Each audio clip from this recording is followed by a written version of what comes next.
روزانہ دینی معلومات حاصل کرنے کے لیے چینل کو ابھی سبسکرائب کریں، ہماری ویڈیو کو لائک اور شیئر لازمی کریں۔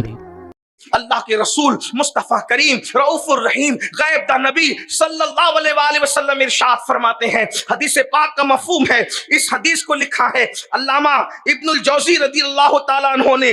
آقا ارشاد فرماتے ہیں کہ جب انسان کی روح اس کے حلق میں اٹکتی ہے، اللہ کے رسول فرما رہے ہیں، علامہ ابن الجوزی لکھ رہے ہیں، اللہ اکبر، میری قوم کے جوانوں ذرا تصور کرو، اللہ کے سچے رسول خاتم النبیین صادق و مصدوق صلی اللہ علیہ وآلہ وسلم فرماتے ہیں جب انسان کے حلق میں اس کی روح اٹکتی ہے تو پہلا فرشتہ آ کر اس سے گفتگو کرتا ہے، اس سے کلام کرتا ہے۔ ذرا حضور کی اس حدیث پہ توجہ تو کریں، انسان کی روح جب اس کے حلق میں اٹکتی ہے، ذرا تصور کرو میرے بھائیو، اللہ اکبر، نرم نرم گدوں پہ لیٹ کر زنا کی فلمیں دیکھنے والے ذرا غور تو کریں، نشہ کرنے والے ذرا غور تو کریں، حلق کے اندر روح اٹکتی ہے، روح۔ کبھی سوچا مچھلی کا کانٹا حلق میں پھنس جائے تو کیا کیفیت ہوتی ہے؟ روٹی کا ٹکڑا حلق میں پھنس جائے تو کیا کیفیت ہوتی ہے؟ اللہ اکبر، جو حلق مچھلی کا کانٹا اور بڑے لقمے کا پھنسنا برداشت نہ کر سکے، جب اس کے اندر روح اٹکتی ہوگی تو انسان کی کیفیت کیا ہوتی ہو؟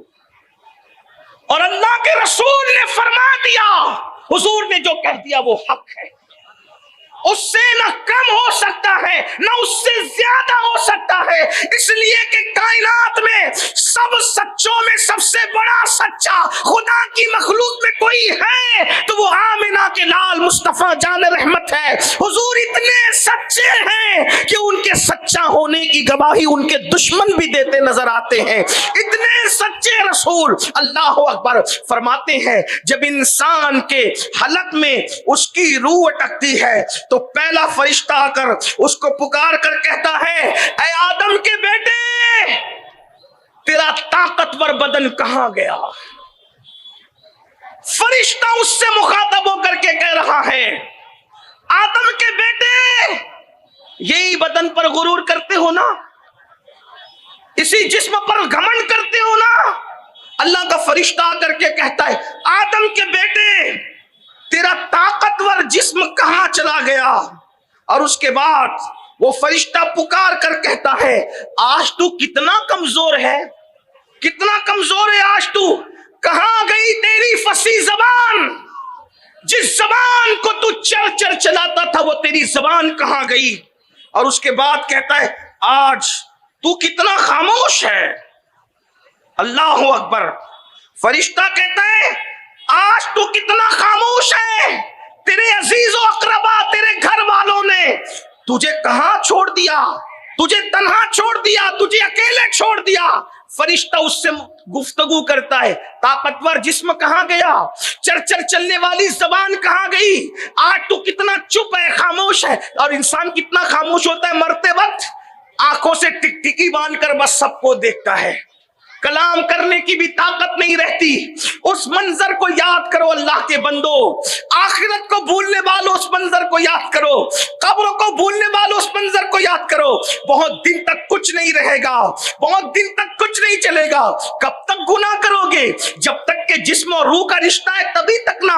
ایک وقت تو وہ آئے گا کہ روح کا رشتہ جسم سے ٹوٹ جائے گا، صرف پچھتاؤ گے میرے بھائیو، کس دنیا سے جی لگایا ہے، شہد دکھائے، زہر پلائے، قاتل ڈائن شوہر کش، اس مردار پہ کیا للچایا، دنیا دیکھی بھالی ہے اس دنیا نے، بوڑھی دنیا نے جس کی ہزاروں سال کی عمر ہو گئی، یہ بوڑھی جو بن سور کے آتی ہے، لوگوں کے ساتھ فریب کرتی ہے، لوگوں کے ساتھ دھوکہ کرتی ہے۔ اگر اس دنیا نے بن سور کر فرعون کو نہ ورگلایا ہوتا تو اس نے خدا ہونے کا دعویٰ نہ کیا ہوتا، نمرود کو اس دنیا نے نہ ورگلایا ہوتا تو نمرود خدا کا باغی نہ ہوا ہوتا، انا ربکم العالی کی صدائیں بلند نہ کرتا۔ اللہ کے بندو، ان کے تخت کہاں گئے، ان کے تاج کہاں گئے، ان کے غرور کہاں گئے، ان کے گھمنڈ کہاں گئے، کہاں گئے ان کے محلات؟ اللہ کے بندو، وہ بادشاہ تھے، آپ اور ہم تو بادشاہ بھی نہیں ہے۔ خدا کو بھول رہے ہو، آخرت کو بھول رہے ہو؟ نہیں نہیں، یہ مسلمان کی شان نہیں۔ جب مرو گے نزا اور سکرات کا عالم ہوگا، روح حلق میں اٹکے گی تو پہلا فرشتہ کہے گا کہاں ہے تیری طاقت, کہاں ہے تیری قوت, کہاں ہے تیری زبان؟ آج تیرے رشتہ داروں نے, اقربا نے, عزیزوں نے تجھے تنہا چھوڑ دیا. اس وقت انسان کتنا بے بس ہوگا. فرشتہ کہتا ہے آج سب نے تجھے چھوڑ دیا, سب چھوڑ دے, بیوی چھوڑ دے گی, بچے چھوڑ دے, سب چھوڑ دے. کون آتا ہے ساتھ؟ کوئی نہیں آئے گا. پھر اللہ کے رسول علیہ السلام ارشاد فرماتے ہیں جب اس کی روح نکال لی جاتی ہے تو دوسرا فرشتہ آتا ہے. روح نکلنے کے بعد اور وہ فرشتہ بھی اس سے کلام کرتا ہے. اور فرشتہ کیا کہتا ہے ذرا سنے. وہ فرشتہ کہتا ہے تنگ دستی کے خوف سے جو مال تو نے جمع کیا تھا, نہ حرام دیکھا نہ حلال, وہ مال کہاں گیا؟ تجھے بہت خیال تھا نا مالدار بننے کا, دولت مند بننے کا, کہاں گیا تیرا مال؟ اور سوچو وہ مال گیا جاتا کہاں ہے؟ ادھر انسان مرا, ادھر بہویں پلان کرتی ہے کہ ہمارے حصے میں کتنا آئے گا, میرے شوہر کے حصے میں کتنا. بیٹے پلان کرتے, داماد پلان کرتے. بھائیوں سوچو تو صحیح, آج کے دور میں تو جیتے جی اولاد کام نہیں آ رہی ہے. مرنے کے بعد کون مغفرت کی دعا کرے گا؟ کون بخشش کی دعا کرے گا؟ ذرا غور تو کرو, کچھ کرو اپنے لیے, اس لیے کہ دنیا میں ہمیشہ نہیں رہنا. صوفیہ فرماتے اے انسان جس زندگی پہ تو اتراتا پھر رہا ہے, تیری زندگی کی مقدار کتنی ہے, تیری زندگی کی میعاد کتنی ہے, تیری زندگی ہے کتنی؟ تو صوفیہ فرماتے ہیں پیدا ہوئے تو کان میں اذان بھی گئی, مر گئے تو نماز جنازہ پڑھی گئی, اذان بھی ہو گئی, اقامت بھی ہو گئی. اقامت اور جماعت کے درمیان جتنا ٹائم رہتا ہے بس اتنی تیری زندگی کا وقفہ ہے. اب اتنی چھوٹی سی زندگی میں چاہے تو اللہ کو راضی کر کے جنتی ہو جا یا خدا کو ناراض کر کے جہنمی ہو جا. کیا چاہتے ہو, کیا چاہتے ہو بتاؤ؟ وہ فرشتہ کہتا ہے روح نکلنے کے بعد تنگ دستی کے خوف سے مال جمع کرنے والے بتا تیرا مال کہاں گیا؟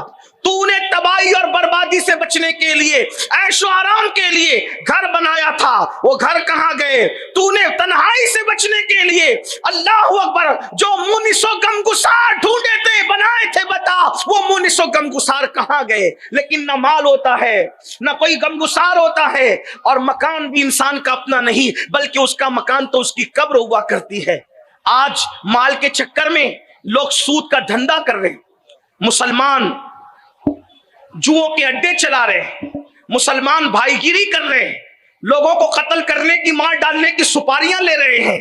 الا ماشاءاللہ سب مسلمان ایسے نہیں ہیں, لیکن مال کے چکر میں لوگ ایک دوسرے پہ جادو کر رہے ہیں, جادو کروا رہے ہیں. مال کے چکر میں اللہ اکبر کسی کا مرڈر کیا جا رہا ہے, مال کے چکر میں حلال و حرام نہیں دیکھا جا رہا ہے, مال کے چکر میں اپنی بستیوں کے اندر نشہ آور چیزیں بیچی جا رہی ہے, فروخت کی جا رہی ہے, مال کے چکر میں جوؤں کے اڈے چلائے جا رہے ہیں. آپ مجھے بتائیں کیا یہ مال قبر میں ساتھ جائے گا؟ ارے حلال کمانے والے اپنا مال اپنے ساتھ نہیں لے کر کے گئے تو حرام کمانے والوں نے کون سا کیا لے کر کے جانا ہے؟ اللہ